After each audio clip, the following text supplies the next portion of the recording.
Hello everybody, hope everybody is doing well, hope we're all having a very good Sunday, or whenever you are watching this, hope you're having a really good day. Welcome back to the channel. If you're new here, hi, my name is Chris, I talk about Eurovision a lot. If you're returning, hope everybody is doing well, thank you for coming back once again. Welcome to what I am calling today the Sanremo recovery room, I suppose. It has been a very busy, sort of actually, I think it's been like 2 weeks since my last stream, and we've had a lot of selections and things have happened since then. We've had drama, we've got new songs for Eurovision. There's been a lot happening. But yes, last night, of course, was the Sanremo 2022 contest in Italy. We have a winner. We have Italy's act for Eurovision. The host country have selected. And yeah, there is a lot to talk about. And I think, first of all, as always, hope you can hear me. Hope everything is working well tech-wise, lighting-wise. If not, let me know. We'll try and figure it out. Please do comment along if you're watching live. Go over to the live chat and just say hey and let me know what your thoughts are as we go through things. If you're watching back, please, as always, do leave a comment down below. Hit that like button, hit subscribe. It's been really nice. Hit, I think, like 30,000 views in the last couple of weeks, which is really nice to see. So thank you to everybody. First of all, apologies to Spain, because I feel like I may have accidentally jinxed their national final, having made a video all about national final dramas and Spanish jury / televote splits. It happened again with Tanxugueras and Chanel and the whole drama of Benidorm Fest. I would say Benidorm Fest, really, really great national final. Thought it was really strong. Happy that Chanel won. My money, my personal favourite was Rigoberta Bandini, but I would say overall, really, really strong show. Really happy. I think that it's progress for Spain, and really glad that that's coming back next year. So yeah, all very good. But yes, I suppose the main thing that we want to talk about is Sanremo. And I would say, just off the bat to begin with, I thought that it was another really, really strong year for Sanremo. I think Amadeus as a host and just as a producer and like somebody who has crafted Sanremo over the last 3 years, I think it is, you can see. I remember when I first started like properly watching national finals and getting involved with things, I watched Sanremo in 2012, 2013, 2014. I couldn't get through it. And I would tune out because it was just very, not same, but it just didn't have the joy and life that it feels like Sanremo has had over at least the last 2 years. And it has been a pleasure to sort of really be, it's been a pleasure to just really watch it and be involved and see people talk about it. And we've had another really good, really, really strong field of songs, and I think that there were a lot, once again, going into the final night, much like last year, where I thought, actually, there's a lot of entries I would be very happy winning. I had my personal favourite, once again. If you follow me on Twitter, I think you know who that was. But generally speaking, I thought it was really strong. I don't think the overall field was as good this year as it was last year. I think I preferred, like, the very top songs were of the same quality, but I do think that there were a few lower down the order where I don't necessarily think they hit the mark as well. I thought 2021 was amazing, but I would also say generally, and it says a lot about Sanremo and the quality, and it keeps coming back to why are Italy so good at Eurovision. It's because we had there were 6 or 7 songs that I was like, that is going to do really well at Eurovision, let alone like it could win Sanremo. There was some where I was like, that is a genuine top 10, top 5 contender, maybe a winner in there, who knows. And it feels like, how often do we get that with a national selection for any country, even like Melodifestivalen in recent years? I can't think of another country where you go into it and you're like, that there are so many top 10 potentials from that field. And that's what Italy have delivered at least 2 years in a row. And you could even say, like, 2020 was the building blocks for that, and you had some amazing tracks. Obviously, Fai Rumore, Andromeda. Like, there was Amen, Kabani's other song. Like so many really good ones, and it just kept on growing. So fingers crossed, if Amadeus doesn't do it next year, that whoever takes over follows in his footsteps. But we should talk about Brividi. Mahmood and Blanco, the winners of Sanremo 2022. Mahmood going back to Eurovision 3 years later. You know, Soldi felt like it was almost the Italian win that got away. And now he is representing the country on home soil with, you know, an amazing, beautiful song. It's very different to Soldi, obviously, but it still has that heart. You feel the passion just in a different way. I think the fact that what shocks me, and I said this morning on Twitter, but like, Blanco is 18. He turns 19 in, like, I think this week or very shortly soon in February. And it's like, how that young man has like got so much charisma and confidence, and he was such an integral part of that performance. I think that as a duo, they work so well together. I can see Brividi doing very well. Do I necessarily think it was the best option for Italy if you think about it for Eurovision? Maybe not, but regardless of that, you're just like, it's breathtaking. And ultimately, you also have to remember, this is not Sanremo is not designed to find the Eurovision song. Sanremo is designed to find just a great song, and that is what they found in Brividi. And that's why I also think generally Italy does well. They don't go looking for the perfect Eurovision song. That doesn't necessarily mean that you can't have a better song for Eurovision, but yeah, I just thought it was super really good. I think it very much will depend on running order. Things like that, you have to think, if it's on very early on, does that harm a chance for a song like Brividi? Would it do better in like an arcade slot or something a bit later on? Probably. If it was sort of like where Voila was this year, that would do it better. But it creates a moment, vocally stunning. They have to lose 17 seconds. I think that's fine. I think they'll just manage to snip it. It's not like it doesn't feel like it'll be like an Occidentali's Karma where they really had to cut out quite a bit of it and they ended up focusing on the wrong bits. Just the entirety of Brividi is captivating, so I don't think losing 17 seconds from the middle of it or wherever they choose to is really going to harm it. But we will see. You never know. Italian cuts and things like that have had issues before, so we will see exactly what they do with that. They have they have like a month and a bit before they actually have to make that decision, I feel like. So yeah, plenty of time. I'm sure that whatever Italy do, they know they have a winning formula now, and I think it was very clever. Francesco Gabbani obviously was the runaway favourite, and Occidentali's Karma, they bought into the hype of it a little bit too much, I feel like. And, you know, that wasn't Gabbani's fault. I think he got very tired of the song as well. He had his own other things to work on. You know, the fact that Mahmood and Blanco are two of the biggest Italian artists at the moment, they have other things to, like, focus on as well. But I'm sure that, you know, Mahmood knows how to do Eurovision. The Italian team know how to do Eurovision now. They know what to avoid. They know where to be, what to do, what to say.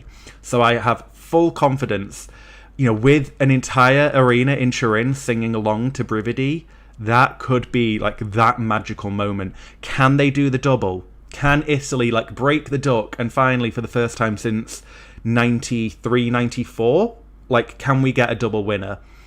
It's possible. I genuinely think it's possible. I think there are so many variables, though. We only have 9 of the 40 entries. 40? 39, 40? Yeah, 41. We only have 9 entries. It's really bad that I can't remember those. It's 41, right? Because we lost Belarus, but we regained Armenia, and we've got an amount. We've only got a quarter of the field. Less than a quarter of the field has been revealed. So we have no clue what else is coming, who else is coming from, you know, countries that haven't announced anything yet. We don't know what's happening in France. We don't know what's happening with the UK. Germany, we don't really know the details of. Like, so many.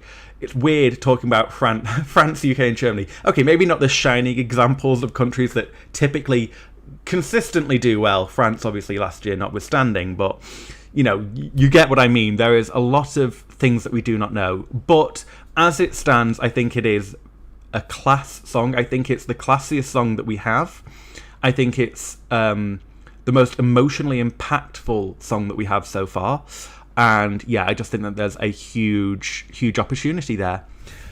But let's have a look over at the chat. Everybody is commenting away. Yeah, Amadeus and the Bugo incident really did the world of good for Sanremo. It did, I think, removing people like Bugo and some of those. I think what's also really cool about Sanremo is just that it still treats its older acts in a very respectful way, as does Italy in general. And, you know, I was going to talk about him in a moment, but Gianni Morandi, 77 years old. Like, I will admit, like, out of the three in the super final, I mainly wanted Gianni to win just because I thought it would be so cool, and I thought that his song was so much fun, and he just gave so much energy in life. And I think it's like working with the right artists, the people who are respectful. They show respect back. You have like the adoration of Loredana Berti. You have Orietta on her boat and then just coming in, and just that veneration of their artists. I was never a big Italian Eurovision fan. You know, I was often saying that, you know, I didn't think that they were... I often thought that some of their entries were overhyped. I didn't really get on the Soldi train. I still actually prefer Arcade. I know that's sometimes not always the general train of thought, but overall, you have to admit, like, there is just something very magical about Italian music, Sanremo, the festival, the just being enthralled by it all. Mahmood has, yes, Elliot points out, Mahmood has won twice in 3 years. Mind-blowing, so impressive. I think it's the first time this century we've got a repeat winner. I think I saw that stat earlier. I can't remember the last time it was. You know, it's so impressive. And to think that Mahmood came from, you know, not actually winning the televote in 2019, you know, almost being the unpopular winner in a way, and obviously Ultimo storming off and all that kind of drama, to where he is now, where he, you know, him and Blanco win over 50% of the televote, 51% of the final super final vote, higher than Måneskin won with. Like, that says a lot. I think he's grown as an artist. I still think that there is some growth from things that I have seen. There are things that need to be addressed, maybe. But hopefully, you know, he is still relatively young, and those are things that hopefully he will do that. But yeah, really, really impressive. Adina, I think Italy is so good at the Eurovision because they don't think of Eurovision when they choose their songs. Exactly. It is just, it's Sanremo. It's perfectly for that. And yeah, a lot of people sort of saying, will it, won't it? Who knows? In terms of, you know, whether it will do well in May in Turin as the host country. Other songs to talk about, and obviously I want to talk about my babies, my loves, La Rappresentante di Lista. I adored Amare. I think it is probably one of my songs of last year. I think it's probably my favourite national final song of last year. And Ciao Ciao, I'm 99.9% certain is going to be my favourite national final song of this year that didn't make it. I just love them. They're so much fun. They bring so much character, and it's just different types of joy. And this is what I said last night. Like, Amare had that, like, soaring joy, and it was like a feel-good soaring moment. Ciao Ciao, fun, quirky, boppy, everything about it. I just loved every beat of it. It took me... I think I overhyped it on the first night that I watched. I thought, oh, everybody had said, this could be a contender for the podium. And I think I was like, oh my god, it's going to blow me out of the water. And I think I probably just was like, there was no way it could match my hype on that first night. The next morning, I was singing it in my head without having listened to it again. And then I listened to it again and again and again and again. I just absolutely love La Rappresentante di Lista. I really hope that... will they come back 3 years in a row? Probably unlikely, but I would love to see them at Eurovision, just for the outfits and for that styling choice. I think that it would be amazing to see them there. So fingers crossed at some point that does happen. I just really, really enjoyed it. And, you know, maybe next year... you know, maybe they'll be a guest. Maybe they'll do something like that. It's great to see that it's doing well in the charts. I think last time I checked it was number 3 in the Spotify chart. They finished 7th, which is still very respectable. an improvement on last year. They are now in that like lovely 7th place curse, it feels like, where there's like an often theme with RuPaul's Drag Race where like you would often say, I think it was either 7th place or 6th place, like it was always a queen that people really loved. You never thought that they would actually win, but they were always like a fan favourite would go home 6th or 7th place. In the last 3 years, 7th place has been LOD with Andromeda in 2020, Elisa last year, and now La Rappresentante de Lista, which is like, that's a great 7 songs. Great 3 songs in 7th place. Like, proper Eurovision fandom favourites, and yeah, I'm just proud that they came back and delivered. What an amazing performance. They got an encore in the Ariston Theatre, which that doesn't happen very often. Just really, I could gush like platitudes about them for hours, I feel like. I'll try and stop a little bit. But yeah, I do think that was the song. Could it have, I think that could have maybe, in the right, everything that I said about Brividi, we need to know more about who else is going to be there and all of that. But Ciao Ciao, just so infectiously fun, that could have done very, very well at Eurovision. I genuinely think that. And who knows? We will see. I hope that the Italian OGAE choose that for like the second chance. All of the above, just really, really strong. So yeah, huge. My favorite by far and away. I would say, like, let me know your thoughts. Who was your favorite from Sanremo? Let me know, obviously, in the live chat, in the comments. A few others just to touch on that I liked, or I think are notable that we need to talk about. I really liked Yuman, who I think came from Sanremo Giovanni, like the young artist or the new artist. I really liked his song. It grew on me a lot. And I think that last night he just had so much more confidence in the actual final. I would love to see him back and, really give him a better song. I think it was... dated isn't the right word, but I think that it just needed that little bit more. But I thought that he was a very, very competent, really strong performer. So yeah, I would love to see Yuman back. We also have to talk about... who else have I got on my list? Emma and Francesca Michelin, like, what a performance, Emma. Just so good. And it's, this came up earlier, but in terms of Eurovision what-ifs, like, there are so many that we talk about. Maybe I'll do a video on it at some point. Like, there's the Howard, what if Siren Song had gone to Eurovision? What if Eurovision 2020 had happened? One of my big what ifs is, what if Emma had gone to Eurovision 2012 with her winning Sanremo song Non è l'inferno? Non è l'inferno is one of my favorite, it is one of my favorite songs. It is beautiful. And the idea of that competing against Euphoria, competing against Quédate Conmigo, just, that is mind-blowing to me. It pains me that La Mia Città is her Eurovision legacy in a way, because it really should have been on El Inferno. But that was back before Italy had cautiously returned to Eurovision at that point, and they didn't want to send the big names. But yeah, that's so be it. But yeah, I thought Emma was really, really strong. Really glad to see her back. Francesca obviously did a great job leading the orchestra. They just had so much fun together. We've got to talk about Elisa, of course, also in the super final. I liked it. It wasn't my favourite, but obviously amazing vocals, an Italian legend. So obviously she was going to do very, very well. It was probably the one that I was the most nervous about going to Eurovision because I thought it could get lost, but that didn't happen in the end. Achille Lauro was back with the Harlem Gospel Choir. It wasn't as strong as maybe people were hoping for with Achille. It was still great. I loved his performance last night. I thought that was the best that he had done.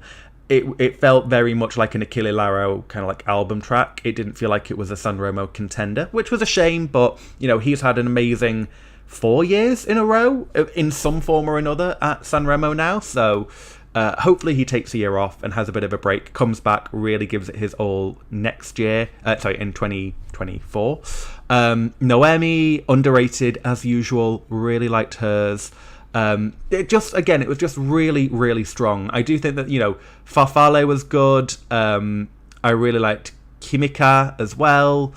I could keep going on. I do think, overall, really, really strong year. Not as good as last year necessarily, but there were, that's comparing, a 9 out of 10 with an 8.5 out of 10 for an entire field of 25 plus songs. That's saying a lot. And again, when you compare it with the likes of, not being mean, but you think about Macedonia, they had 6 songs and none of them would have placed anywhere at Sanremo in the nicest, that just wouldn't have happened. You look at Melody Grand Prix, where they've got a similar number of songs in the field. I don't think that many of them would have made an impact at all in that Sanremo top 10, just being realistic. Which, it just says it all about why Italy are doing so well, I suppose. So congratulations once again to Italy.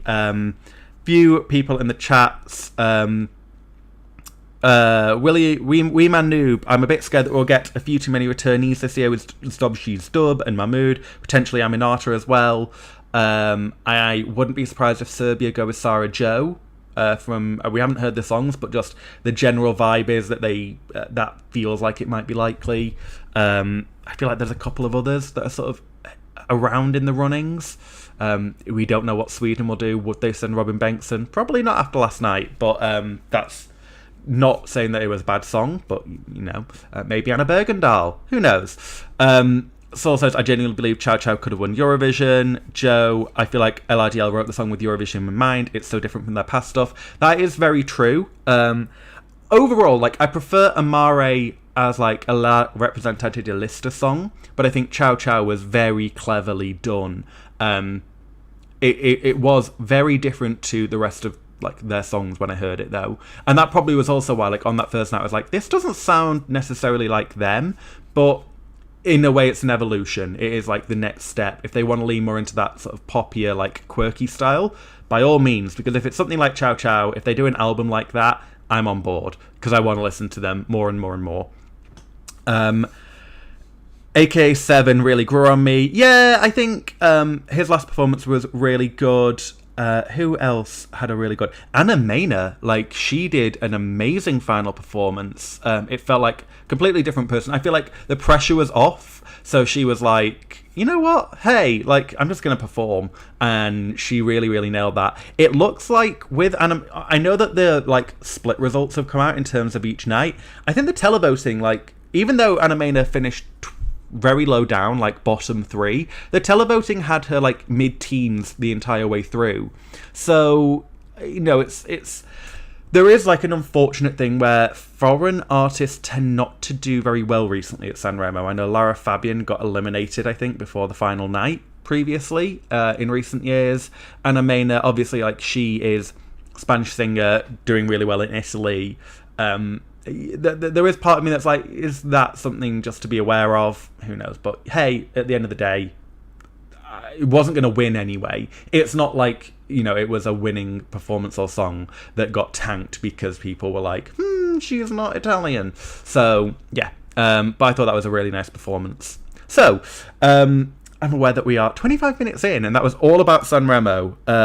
But we could talk about that for hours, I feel like, because it was just very, very strong. There are people that I will have forgotten about, but I'm sure we will wax lyrical about them in the future. Let's talk about a few other national finals whilst we have time. So Melodifestivalen kicked off again last night. Broke the app, which was interesting, and I wonder how that changed some of the results. Would Omar Rudberg have made it through if the app had been live? Potentially. They've obviously changed the way that the voting works, and there were just a lot of changes. It felt like the actual production felt different, it was filmed in a different FPS, so just something was weird with it. But through it all, Cornelia Jacobs, ex Love Generation. If you'd have told me that a member of Love Generation would have had a genuine, really strong Melodifestivalen contender, potential Eurovision really strong entry in 2022, I would not have believed you. But Cornelia Jacobs, Hold Me Closer, what a performance, what a song. I was like, please just let her get through to Andrew Shanson. I was like, I couldn't see, like, against Omar and Robin Bengtsson and Theos and the rest of that field. I was like, just let her get to Andrew Shanson, let her do a Clara Klingenstrom and like and just like Clara the pink haired Clara from last year, you know the one I mean. Just let her do that. Just let her like get through, and maybe Sweden will warm to it, and then it'll do well in the final. She won the semi-final. Like, she beat established, like, well-known, beloved Melodifestivalen artists, and she deserved it. Hold Me Closer, love it. I think that the staging, there are bits of it that could be edited, finessed a little bit. They will work on that. They have, 5 weeks to work on it before the final of Melodifestivalen. I just loved it. Her vocals, amazing. Lovely, like, heartbreaking, heart-wrenching, sort of anthemic moments. Just really, really strong. I would say overall, like, yeah, the production just generally felt like it was a bit off at times. Oscar Zia, I thought he was really good as a co-host last year. He just felt really nervous. And to be fair, I imagine, like, he had a lot of... If you are, like... getting a lot of producer chat in your ear and things are going wrong and the app's broken and all this and you're having to suddenly change the script on the fly, you know, there's a lot of pressure being the host of Melodifestivalen, so I can understand all of that, but it wasn't his best work, is what I will say last night. But hopefully that will improve. He's got plenty of time, and you know, by the end I'm sure he will nail it. Also last night we obviously had Robin Bengtsson, Innocent Love. I liked that. It's probably my second favourite Robin Melodifestivalen entry. Catchy, nice, does everything that it needed to. My actual, like, probably my second place last night, and I did not think this going in. I didn't listen to any of the snippets, so I went in completely blind to Melfest this week, which actually I kind of liked. And I probably will do it moving forward as well. Was Teos with... I can't say it in Swedish, but Teos. Som du vill, something like that. I thought that was really catchy, like the best teeny bop pop song that we have had in a very, very, very long time at Melfest, and he really performed the hell out of it. Like, that was better than the types of like an Anton Ewald, like I would say. Like, they're just really fun, happy performance. Really happy to see him make it through to, it's not Andrew Shanson anymore, it's semi-final 5, but you know, it's Andrew Shanson. I was really, really happy to see that make it through. And then obviously the big shock was with Danny making it through with Hullabaloo, which it's Sweden. Sweden's gonna Swede. Sweden has a weird thing with like rockabilly, country and western kind of tinged things. We had Boogeyman Blues make it through. They like some of the classic, like, things like that. And you have to remember, historically, maybe the older audience is more likely to do a phone vote, but equally... So obviously the elephant in the room is, would Omar Woodberg have made it through if the app hadn't crashed? And you have to think, like, Teos made it through without the app crashing. It actually crashed during his performance, which probably put him and Malou Pritz at the biggest disadvantage. So, you know, Omar was song 4. People had time to know that you had to call in by that point. So, and I didn't think... he was probably my 4th place. I probably would have sent him through in 4th, but I'm sorry, but it wasn't a Melfest winning performance, and I think there was a lot of hype around him because of Young Royals or whatever his like Netflix show is called. So yeah, shame to see him go. You know, it was obviously better than Danny, but you know, Sweden gonna Swede. We might see Danny in the final still. Who knows? We'll see what else makes it through into that second chance round. But yeah, it was. I thought. Overall, the quality was a better Melfest than we've had in recent years for a first heat. Obviously, a lot of like issues around it, but I thought that overall, I actually really did like the song quality. And I think generally, like, there is obviously this negativity around Sweden and Melfest is tired and all of this. And I just think that sometimes, like, just take it for what it is. It's fun. It's you know, it is good. It is good at the end of the day. Is it as amazing as it once was? No, but you know, there was never a Melfest that was absolutely perfect. So even 2012, which is regarded as a classic year for Melodifestivalen, had things like Jag Racer Mig Igen and Miracle. So let's not act like it's suddenly all gone downhill in recent years. But yes, Clara Klingenstrom was Behöver inte dig idag, which, yes, absolutely loved that. I also love Clara Hammerstrom, and I think Clara was favourite before last night to win the entire thing. She is in the pimp slot, as people call it, as like the last act on in semi-final 4. That might do her well. I think Cornelia's going to have a lot of hype around her moving forward. Let's hope that holds up. We will see. MEKS says Hullabaloo was a favourite in my house. My 55-year-old dad loved the odd dance band ska mix.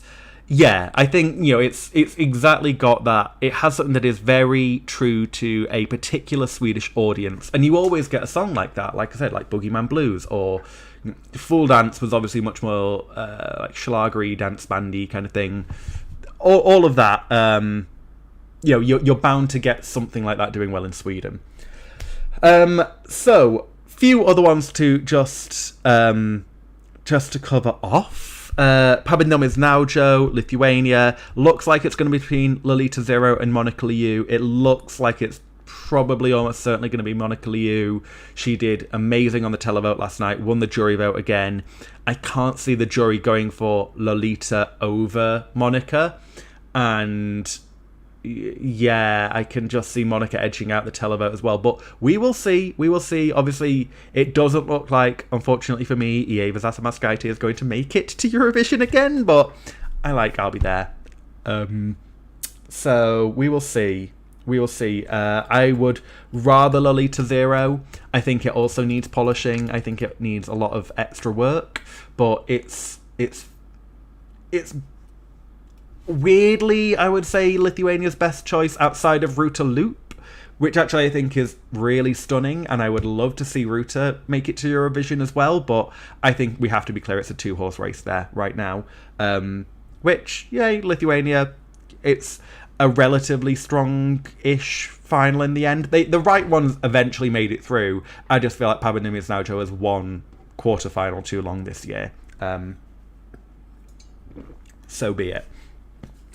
Melodi Grand Prix, Norway, Subwoofer, give that wolf a banana. Last night, it looks like the mystery of who are Subwoofer has now extended to a third person, who is definitely doing a lot of the heavy lifting in the chorus, which is their DJ off to the side. That will be interesting. I've seen, is it Ylvis? Is it somebody else? Is it Ben Adams from A1? Like, all of these things. Whether we'll find out in Melodi Grand Prix, we'll have to see whether or not if they make it to Eurovision, and then will they wait until then to reveal it? I don't know. That's going to be an interesting one when they actually decide to make the reveal. Obviously, I think it feels like it's definitely between Subwoofer and Elsie Bay.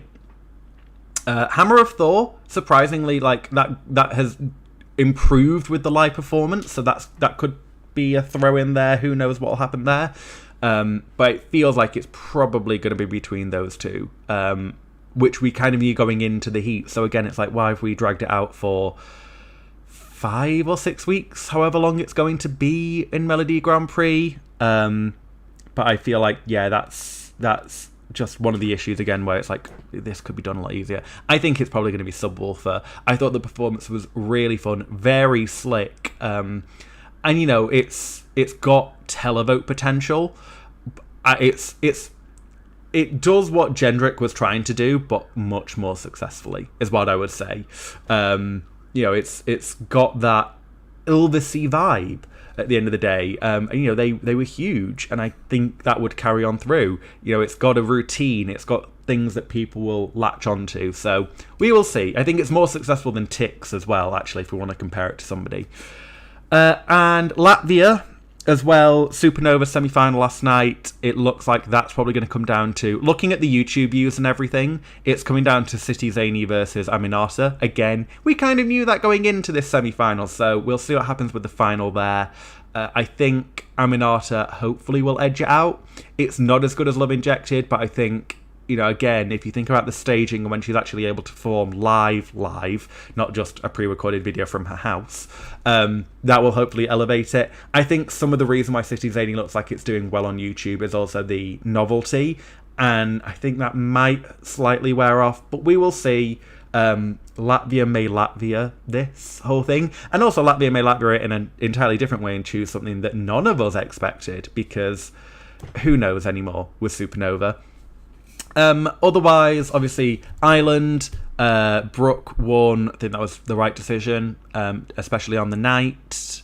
It needs a reworking, restaging, but Brooke cares about Eurovision, and she really seems to have got into it, which is very nice. Obviously, Leslie Roy did, but I feel like Brooke gets it. Brooke really gets it, which is very nice to see. So hopefully that will do well for Ireland. I think they're in the UK semi-final as well, so that will be very nice. We had the allocation draw. Nothing major really to talk about there.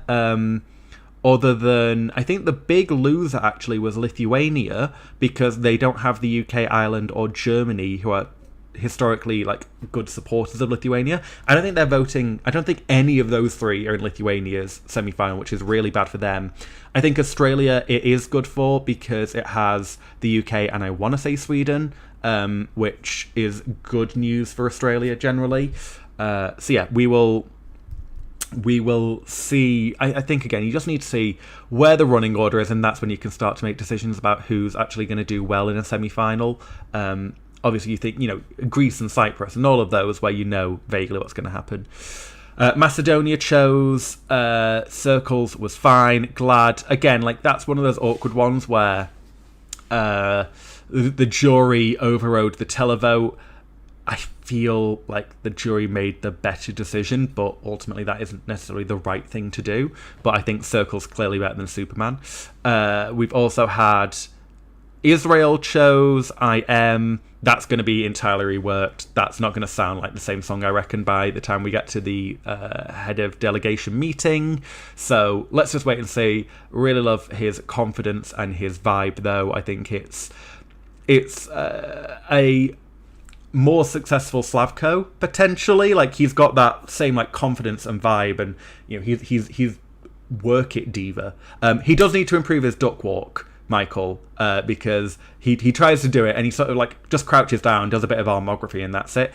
That can be worked out. He's got 3 months to do it. And finally, only other thing, Iceland, Song for Kepnin, that came out last night, some of the songs. Pretty good field. I don't think there's anything on the level of Dathi Frere. I think that it's really nice that they got Marketa Iglova. They have an Academy Award winner. They had an Academy Award nominated song, kind of, with Husavik. Now they have an actual Academy Award winner performing. There's some good entries there. There's some that aren't so good. But it's a better... I'd say it's a better Song for Kepnin field than we've had, thinking back to 2019, 2018, when it was not 2018, 2017. I'm thinking the Ari Olafsson year and the Svala year, excluding Svala and Dathi, really. So hopefully it's the start of maybe a bit of a renaissance for Iceland. We will have to see. Thank you to everybody in the chat. Subwoofer for the win. They're carrying MGP. Don't think the vocalists are Elvis.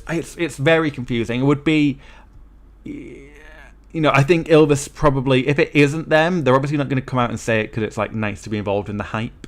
There was speaking of whether things have been revealed and all of that, it sounded like maybe a UK channel leaked, quote unquote, that Chelsea Grimes was doing Eurovision for the UK. That wouldn't be bad if that was true. She is a very good performer. She is a very good vocalist. She's a very good songwriter.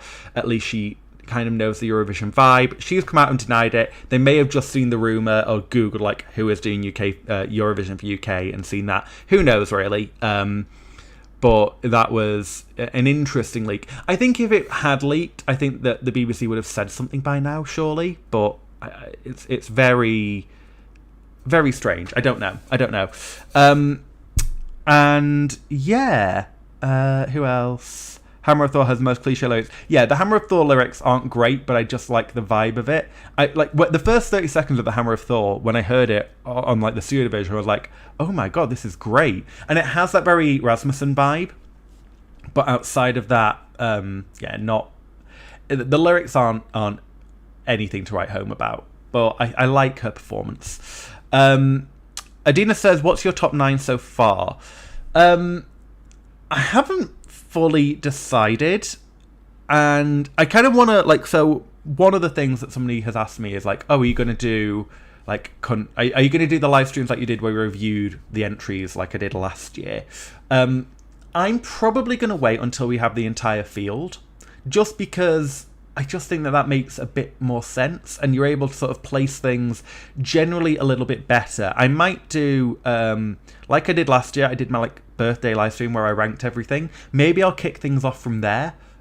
I don't know. But I am going to do them at some point. If I had a top 9, I would say that my top 2 right now are Italy and the Czech Republic. And then it's sort of like, then it's a bit muddled. I would say that Spain and Ireland and Albania are probably around the next bit. And then Israel and North Macedonia. And ultimately, like, Bulgaria is last. Sorry to any Bulgarian fans out there, but it's not great, is it, realistically? Intelligent Music Project, I don't think it's a very intelligent choice. But yeah, I think I will obviously cover them all off at some point, but we will get to that. But I do think right now it's Italy or Czech Republic. I really like Lights Off. It is one that I keep going back and listening to.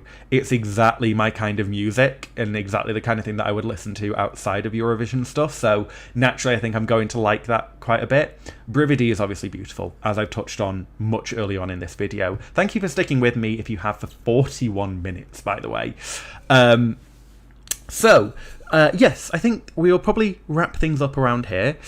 I am away for the next 2 weeks, so this sort of it's sort of been a bit weird, but it feels like this is sort of almost one of my high points, or like my denouement of the national final season, just because there's a lot going on over the next 2 weeks, and I probably won't be around to watch them.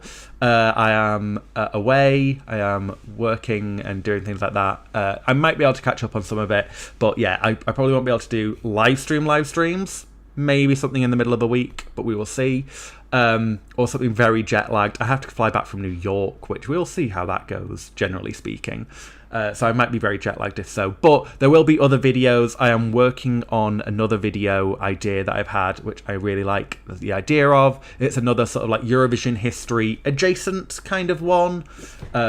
So hopefully I will be able to get that out next week, and we will see where things go from there.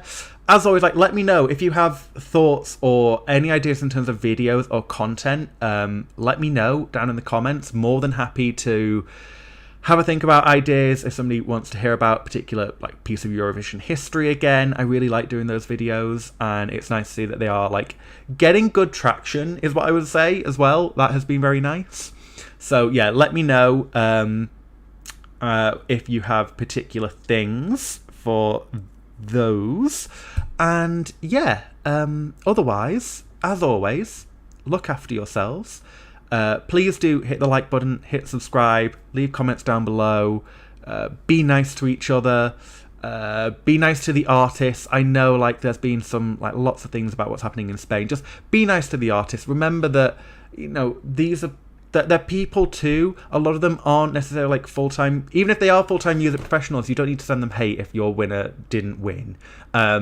Ultimately, like, just support the artist and look after yourselves, and don't throw hate to each other or other fans or anything like that. And I'm sure that the people that watch my channel, I know aren't doing that, but I just think it's worth saying, as always. So yes, thank you very much for watching. Thank you very much for all the love and support. I will speak to you all soon, and take care. Bye all.